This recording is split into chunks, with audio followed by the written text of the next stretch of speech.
Did you see it? If you look closely in their workshop in the latest season of Love Yurts, you can see our Green Bull CNC router and laser.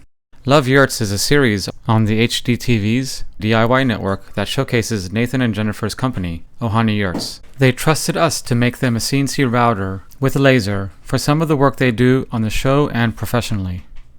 A yurt is a round, habitable space that can contain many of the conveniences of a typical home. The roof of the yurt is conical in shape and conforms to the round floor space. The wall of a yurt is an expandable lattice structure placed along the perimeter of the round floor structure. Yurts are low-cost, very versatile structures that can be constructed in a wide variety of locations and terrain. Nathan and Jennifer make a living building these structures in Hawaii. Nathan chiefly focuses on the yurt structure and the furniture construction, and Jennifer focuses on the fabric of the yurt, the skin of the yurt that keeps the rain out and can control the wind to a certain degree. She also finishes much of the yurt's exposed areas like the floor, ceiling, and walls, and she also finishes the furniture with a bunch of cool techniques. Nathan, a customer of ours since 2012, asked us to set up a large 5x10 Green Bull CNC router and laser machine to help with the furniture projects he would be adding to the interior of the yurts. So we gladly obliged. We sent the Green Bull 5x10 CNC router and laser kit to Hawaii, and Juan and I flew out there to assemble the kit. Once we got settled in, we started building the machine. Juan focused on the table structure and the overall electronics to operate the machine, and I focused on building the gantry structure, the Z-axis assembly, and the Y carriage. It took us approximately 5 relatively short days to complete the CNC router building process. The CNC router was not going to be placed in the most ideal environment. Nathan put together his own workshop using shipping containers and the fabric they used on yurts. The shipping containers formed the main walls of the workshop, with convenient storage areas of their own. Between these containers, they formed a concrete floor. The yurt fabric is used to provide shelter from the rain and intense sun.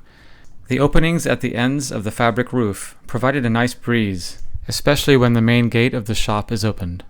However, this environment isn't the best for a CNC router.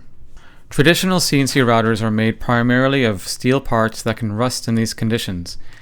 Our machine is primarily made of MDO, medium density overlay, a heat-pressed plywood product, which is very stable under humidity and temperature changes. There are only a few components that are made of steel: the bearings, spindle, and fasteners. The danger of this environment will most likely affect the electronic equipment. So far, the CNC router has been in use for more than a year, so we will see if it stands the test of time in this environment. When the CNC router was nearing completion, Nathan and Jennifer noted that during the production of Love Yurts, things need to happen fast.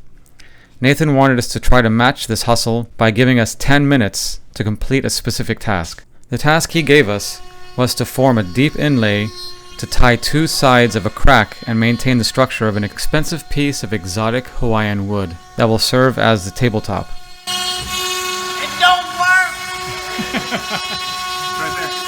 Typically, woodworkers will add a wood plug that resembles a bow tie to serve this purpose. They didn't want to use the typical bow tie, and CNC routers can do better than this. Instead, Jennifer suggested we use a peace sign, as this was Earth Day, and so why not? To create an inlay, a negative is formed in the master piece of wood, and a positive is formed from another piece of wood. To create the contrast, the tabletop wood is a light shade of wood, and the peace sign to be inlaid into this tabletop is a darker, with a reddish hue selection. We placed the heavy dense tabletop wood onto the machine's bed, positioned the spindle end mill so the carved out negative portion of the peace sign would be positioned evenly across the crack to be tied together. Wood, having a grain structure, sometimes produces weak portions that can have unintended results, like a portion of the wood that is not supposed to be broken off while cutting out the negative portion of the peace sign. Fortunately, this loose piece of wood was able to be saved and glued in later. We then cut out the actual positive peace sign to be inlaid into the tabletop and glued the peace sign into the negative portion.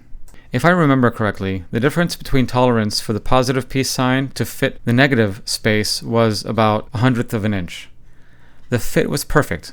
Both Juan and I were nervous as we just completed the assembly of the machine and had not done any practice cuts. I think an inlay would be one of the most difficult CNC router tasks, and with a newly assembled machine is a nerve-wracking experience. If there were any mechanical issues or electrical issues, it would have made for a very embarrassing and expensive moment. Moreover, we were running out of time, and we were on our last days in Hawaii. With a little bit of time left, we decided to make a couple of signs. One sign showing our logo and another sign of Ohana Yurts, Nathan and Jenny's company. So what we're doing right here is we are cutting out our compression ring for our 30-foot and 20-foot yurts. Essentially, it's just a big donut with a 6-inch space right here. We'll do 2 of these together. We'll sandwich them on top of each other, separated by a 4x4 block. And then from there, we'll have our compression ring complete. And after that, we can start assembling our roof rafters to get them in place. Nathan and Jennifer were able to work on the machine for a little while. Because of this being in this inhospitable environment, they asked us to come by and check out the machine and do some maintenance on it. Juan went back over there. Nathan also wanted to learn a little bit more about how to implement some of the different designs into the structures that he builds. So I was able to help him with introducing some of the designs that he wanted to add to to put into the structures that they built. In this case was a compression ring that he wanted to build. So we found a couple images online, and then we were able to bring those files, the DXF files, to Kanban, and we were able to do the CAM process that way and do outline cuts or pocket carving. So we were able to accomplish that as well, and he was able to learn at the same time. I hope you enjoyed watching this video and spending some time with us at Build Your CNC and Nathan and Jennifer at Ohana Yurts. We'll leave you with some extra footage and some images of Hawaii. Thank you for watching. Ready?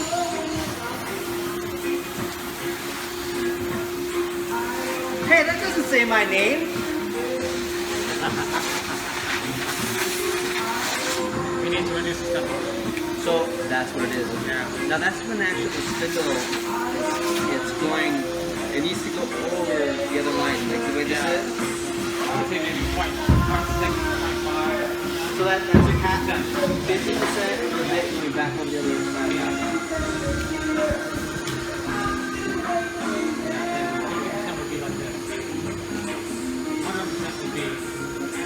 Missing altogether. It would be right next to it. So like this would be right next. This doesn't seem right. We're gonna have to look at that. It seems a little bit.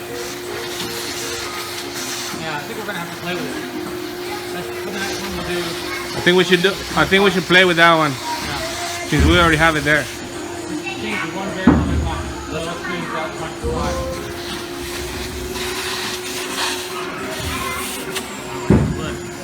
Just let it do its thing. Now, granted, if this was in like a wood slab, it'd be a lot better. Oh yeah, definitely. Or if it was like an MDO is so nice, you know? Just what you said, the glue's on there. The glue's on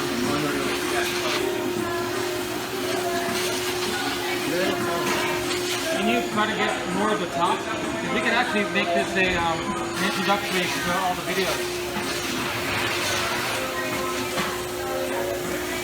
Try to go behind me a little bit.